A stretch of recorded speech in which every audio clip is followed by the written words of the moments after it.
Food and സ്പൈസസിലേക്ക് സ്വാഗതം. ഇന്ന് നമ്മൾ ഉണ്ടാക്കിയിരിക്കുന്നത് നാനോ സോയ ചങ്ക്സ് വെച്ച് സോയ ചങ്ക്സ് ചുക്കയാണ് തയ്യാറാക്കിയിരിക്കുന്നത്. അപ്പോൾ വളരെ ടേസ്റ്റി ആയിട്ടും എളുപ്പത്തിൽ ഉണ്ടാക്കാൻ പറ്റുന്ന ഈ ഡിഷ് എല്ലാവരും ട്രൈ ചെയ്ത ശേഷം ഫീഡ്ബാക്ക് തരാൻ മറക്കരുത്. കൂടാതെ നിങ്ങൾ എൻ്റെ ചാനൽ ഇതുവരെ സബ്സ്ക്രൈബ് ചെയ്യാതെയാണ് കാണുന്നതെങ്കിൽ സബ്സ്ക്രൈബ് ചെയ്യാനും ഈ വീഡിയോ ഇഷ്ടപ്പെടുകയാണെങ്കിൽ ലൈക്ക് ചെയ്യാനും കമൻറ്റ് ചെയ്യാനും മറക്കരുത്. Thank you. അപ്പോൾ നമുക്ക് നാനോ സോയ ചങ്ക്സ് വെച്ചിട്ട് എങ്ങനെയാണ് സോയ ചുക്ക ഉണ്ടാക്കുന്നതെന്ന് നോക്കാം. ഞാനിവിടെ ഒരു സെമി ഗ്രേവിയോട് കൂടിയിട്ടുള്ളതാണ് ഉണ്ടാക്കുന്നത്. ഇതാണ് സോയ ചങ്ക്സ്, ചെറിയ ബോളോട് കൂടിയിട്ടുള്ള സോയ ചങ്ക്സ് ആണത്. അപ്പോൾ ഫസ്റ്റ് നമുക്ക് ഈ സോയ ചങ്ക്സ് ഒന്ന് വേവിച്ചെടുക്കാം. അതിനുവേണ്ടി ഞാനൊരു സോസ് പാൻ വെച്ചിട്ടുണ്ട്. ഇതിലേക്ക് നമുക്ക് 2 കപ്പ് വെള്ളമാണ് ചേർക്കേണ്ടത്. ഞാനിത് 2 കപ്പ് വെള്ളം ഇതിലേക്ക് ചേർത്തിട്ടുണ്ട്. ഇനി നമുക്കിതിലേക്ക് 1/2 ടീസ്പൂൺ ഉപ്പ് ചേർക്കാം.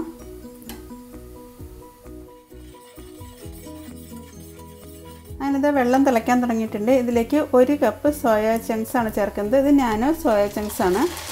എന്നിട്ടൊരു 5 മിനിറ്റ് നേരം നമുക്കൊന്ന് തിളപ്പിച്ചെടുക്കാം. അപ്പോഴേക്കും സോയ ചങ്ക്സ് ഒക്കെ നന്നായി ഒന്ന് സോഫ്റ്റായി കിട്ടും.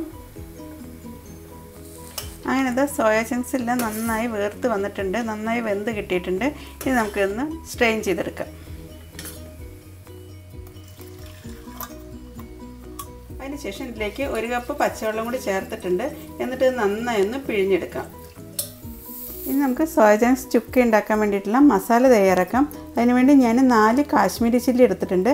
ഇതൊന്ന് ഡ്രൈ റോസ്റ്റ് ചെയ്യാം. പിന്നെ ഇതിലേക്ക് ചേർക്കുന്നത് 1.5 ടീസ്പൂൺ കുരുമുളകാണ്.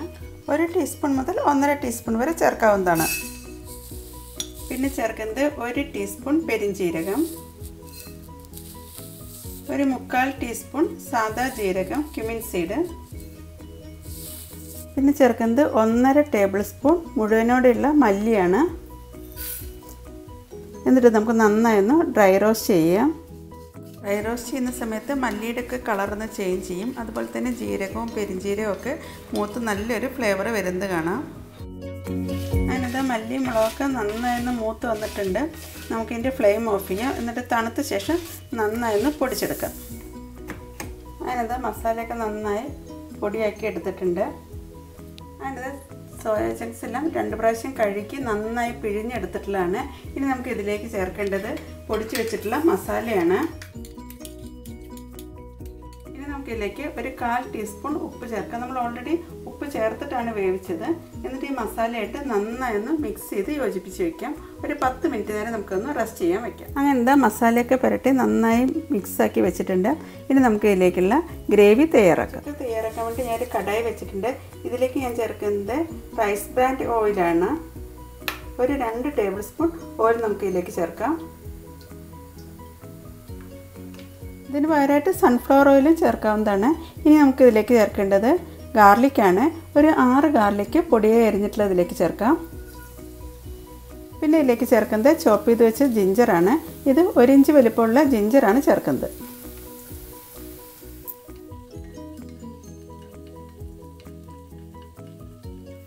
ഇനി നമുക്കിതിലേക്ക് ചോപ്പ് ചെയ്ത് വെച്ച് സവാള ചേർക്കാം. ഞാനിവിടെ ഒരു 3 സവാളയാണ് എടുത്തിരിക്കുന്നത്. ഇത് ചെറിയ സവാള ആയതുകൊണ്ടാണ് 3 എടുത്തിരിക്കുന്നത്. സവാള പെട്ടെന്ന് വഴണ്ടി വരുന്നതിന് വേണ്ടിയിട്ട് ഇതിലേക്ക് 1/2 ടീസ്പൂൺ ഉപ്പ് ചേർക്കാം.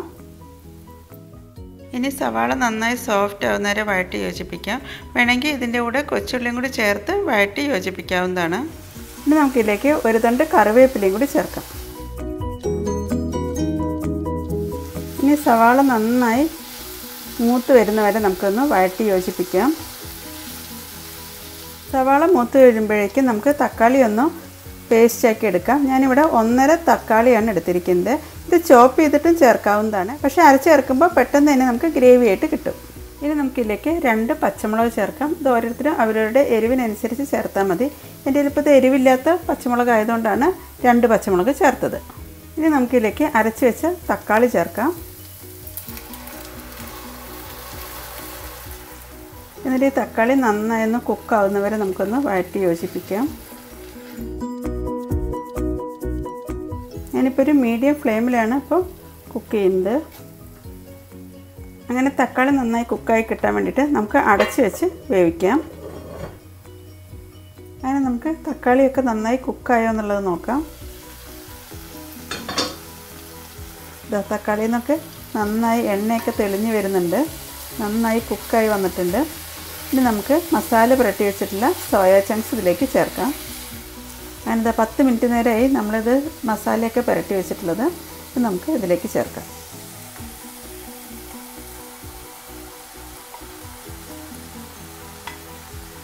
എന്നിട്ട് നമുക്ക് തക്കാളിയായിട്ട് നന്നായി മിക്സ് ചെയ്തെടുക്കാം. ഇത് ഡ്രൈ റോസ്റ്റ് ആയിട്ടാണ് ചെയ്യുന്നതെങ്കിൽ ഇതിൽ പിന്നെ വെള്ളം ചേർക്കേണ്ട ആവശ്യമൊന്നുമില്ല. ഇതിപ്പോൾ ഞാൻ കുറച്ചൊരു സെമി ഗ്രേവിയോട് കൂടിയിട്ടാണ് ചെയ്യുന്നത്. അതുകൊണ്ട് ഇതിലേക്കൊരു 1/4 ഗ്ലാസ് വെള്ളം കൂടി ചേർക്കുന്നുണ്ട്. നല്ല ചൂട് വെള്ളമാണ് ഇതിലേക്ക് ചേർക്കുന്നത്. ആദ്യം നമുക്ക് ഈ മസാലയായിട്ട് നന്നായി മിക്സ് ചെയ്തെടുക്കാം. അങ്ങനെ സോയ ചങ്ക്സും ചേർത്ത് ഒരു 2 മിനിറ്റ് ഇങ്ങനെ വഴറ്റി യോജിപ്പിച്ചിട്ടുണ്ട്. ഇനി നമുക്ക് ഇതിലേക്ക് ഒരു സെമി ഗ്രേവിക്ക് വേണ്ടിയിട്ട് നമുക്കിതിലേക്ക് അല്പം ചൂടുവെള്ളം ചേർക്കാം.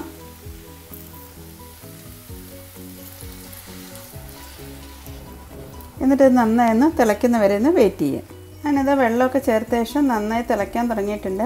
ഇനി നമുക്ക് ഫ്ലെയിം ഓഫ് ചെയ്യാം. ഈ സമയത്ത് ഉപ്പൊക്കെ ആവശ്യമുണ്ടോ എന്നുള്ളതൊന്ന് ചെക്ക് ചെയ്ത് നോക്കാം. ഞാനിപ്പോൾ ചെക്ക് ചെയ്തിരുന്നു, അപ്പോൾ കുറച്ച് ഉപ്പിൻ്റെ കുറവുണ്ടായിരുന്നു. അപ്പോൾ ഞാനതുപോലെ ഉപ്പും കൂടി ചേർത്തിട്ടുണ്ട്. ഇനി ഞാനിത് ഫ്ലെയിം ഓഫ് ചെയ്യാൻ പോവുകയാണ്. അപ്പോൾ നമ്മുടെ nano soya chunks chukka ready ആയിട്ടുണ്ട്.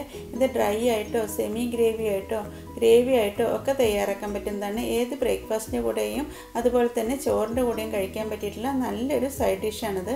അപ്പോൾ വളരെ ടേസ്റ്റി ആയിട്ട് ഉണ്ടാക്കാൻ പറ്റുന്ന നല്ലൊരു ഡിഷാണ്. ഹൈ പ്രോട്ടീൻ അടങ്ങിയിട്ടുള്ള ഈ സോയ ചങ്ക്സ് വെച്ച് വളരെ ടേസ്റ്റി ആയിട്ട് എളുപ്പത്തിൽ ഉണ്ടാക്കാൻ പറ്റുന്ന ഈ ഡിഷ് എല്ലാവരും ട്രൈ ചെയ്ത ശേഷം ഫീഡ്ബാക്ക് തരാൻ മറക്കരുത്. Thank you.